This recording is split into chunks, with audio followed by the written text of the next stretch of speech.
Alright, welcome to our second part of Lesson 2.1, where we are talking about quadratic functions and models.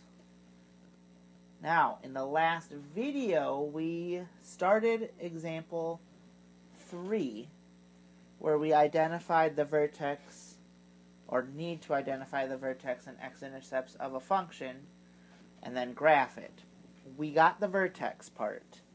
So just as a quick refresher, we're going to keep working on example 3, because we did not find the x-intercepts and we did not sketch the graph. Our function was f of x equals negative x squared plus 6x minus 8, and also as a refresher, our vertex that we found was at the point 3, 1. We are going to find the x-intercepts.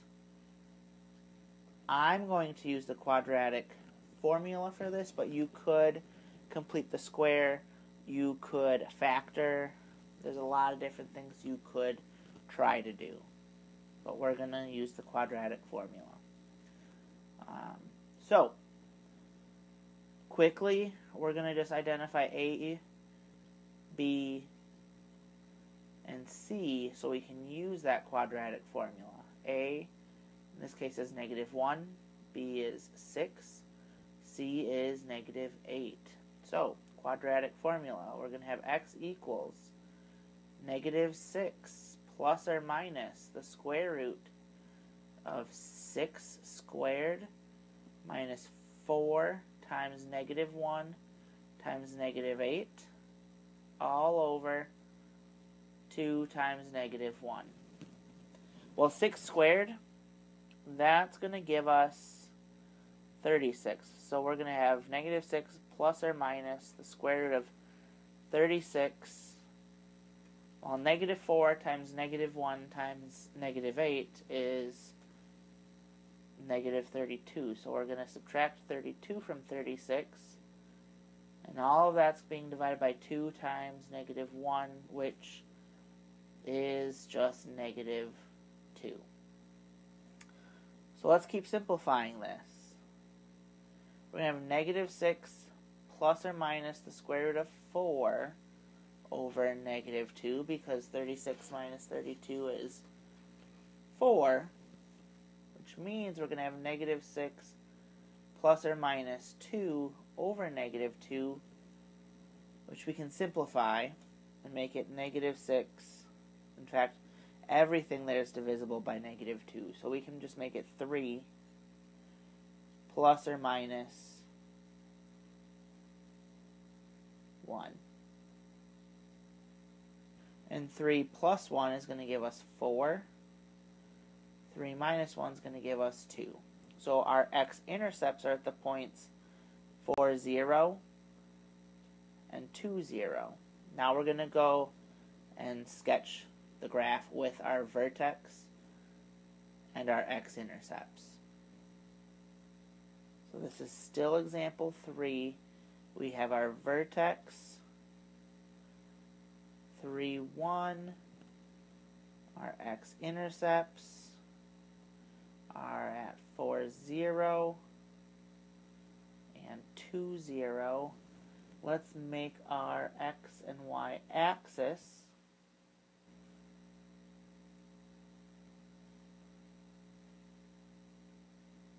and then plot these points. So we've got one point at 1, 2, 3, 1.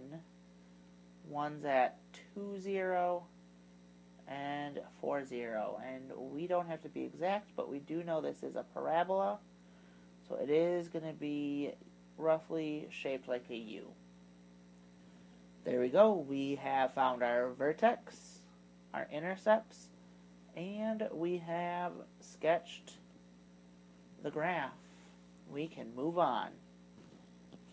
So, we have a couple different forms of quadratics we should know. One is standard form. And we're going off of what our text, not like we have our textbook and what they say. This is not what they say. This is what most mathematicians, maybe not all, but most say standard form is. Standard form of a quadratic equation typically is in the form f of x equals ax squared plus bx plus c, where a cannot be 0, our axis of symmetry is x equals negative b over 2a. Our vertex is at negative b over 2a, and then we plug that in to the function to get the y-coordinate.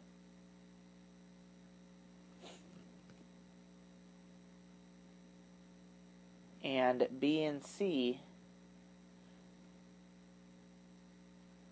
can be any real number.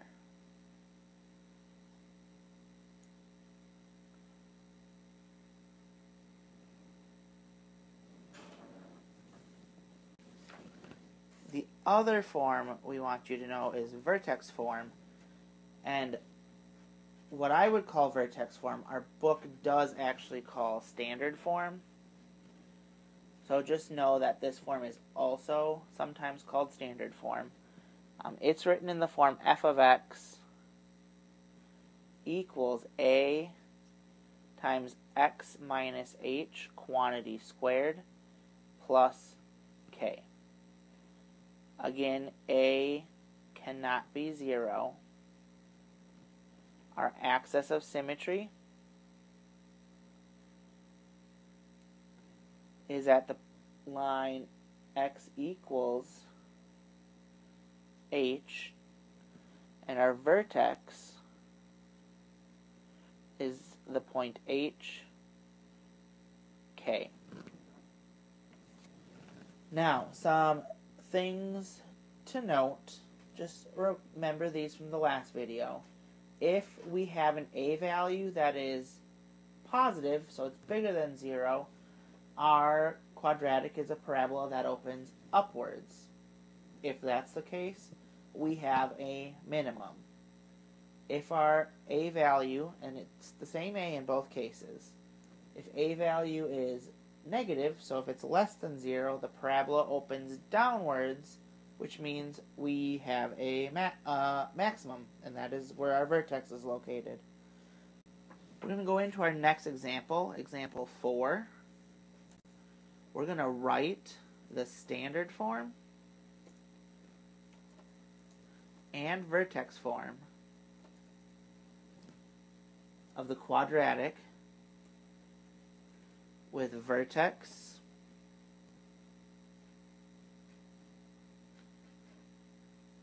at the point 1, 2, and it passes through the point 3, negative 6.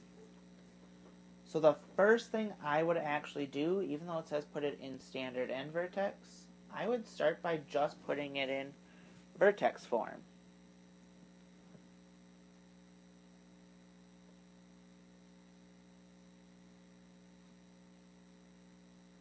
And as a reminder, that's going to be f of x equals a times x minus h quantity squared plus k. And our vertex is at the point h, k. And we know from this problem that our vertex is at the point 1, 2. So h is 1, k is 2. So we're going to write the function f of x equals, now we don't know a yet, so we're going to leave that as a, times x minus 1 quantity squared plus 2. Now we're going to leave that for now because in step 2 we're going to plug in or substitute the 3 negative 6 into what we got from step 1.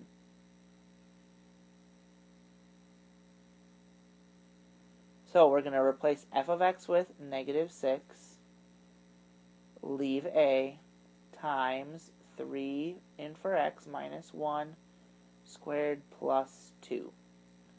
Well, right away we could subtract 2 from both sides. We're trying to solve this for a. So really that's another part to this. And solve for a. So we're going to have negative 8 equals a times, well, let's just go ahead. 3 minus 1, that's 2. And 2 squared is 4. So negative 8 is going to equal a times 4. So let's divide by 4. So a is going to be equal to negative 2. Well, now step 3. Put a from step 2 into what we got in step 1. So we're going to have f of x equals negative 2 times x minus 1 quantity squared plus 2.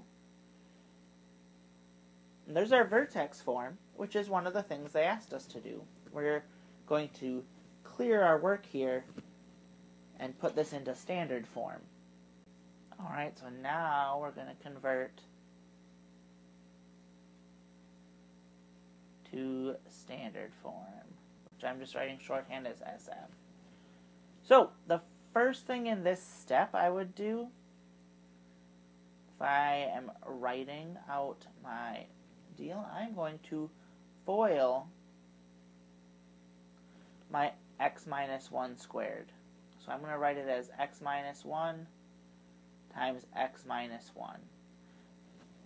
Now if I'm foiling this x times x, that's going to give me x squared.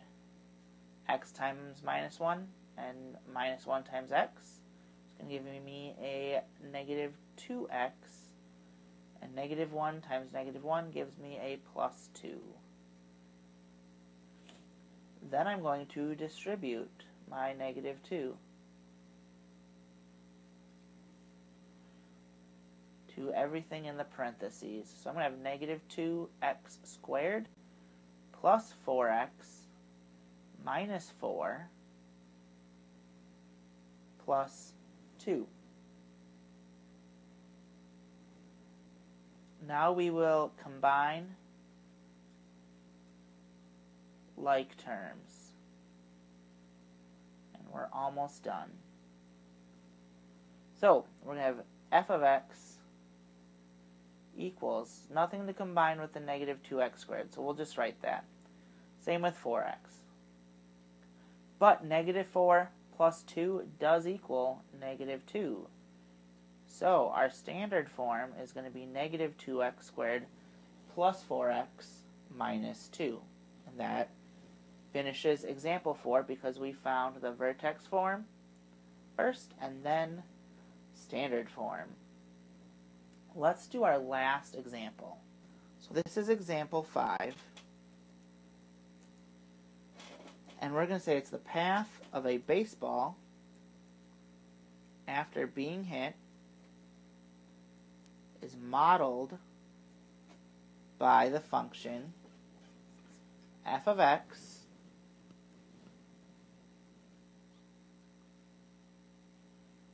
equals negative 0.0032 x squared plus x plus 3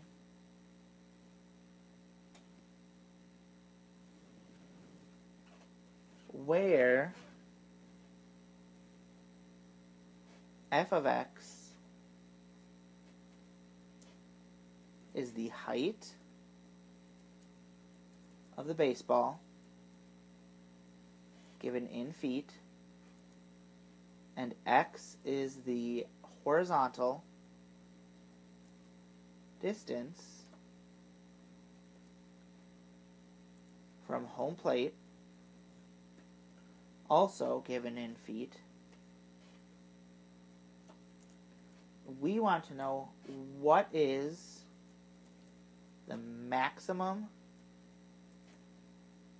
height of the baseball. So there's some stuff we know about this. One, A is a negative number. If A is negative, we're going to have a max.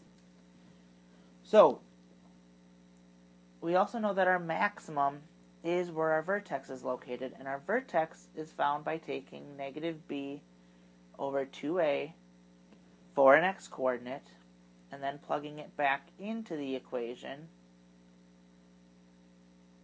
to find the y-coordinate. So this negative b over 2a, that's going to tell us how far away from home plate it is. When we plug it back into the function, that's going to tell us the height.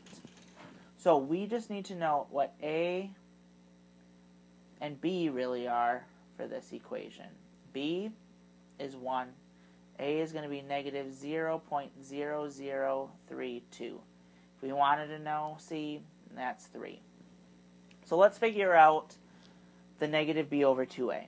So negative 1 divided by 2 times negative 0.0032. I would just use a calculator to figure this out. And when I did that, I got 156.25 feet. Now if I take that and I put it in for x, negative 0.0032 times 156.25 squared plus 156.25 plus 3, and again, I would just use my calculator to figure out this number. We're going to figure out that the number is 81.125 feet. So that means when the ball is 156.25 feet from home plate, the maximum height that the ball will reach is 81.125 feet. And that wraps up our first lesson of Chapter 2 on quadratic functions and models.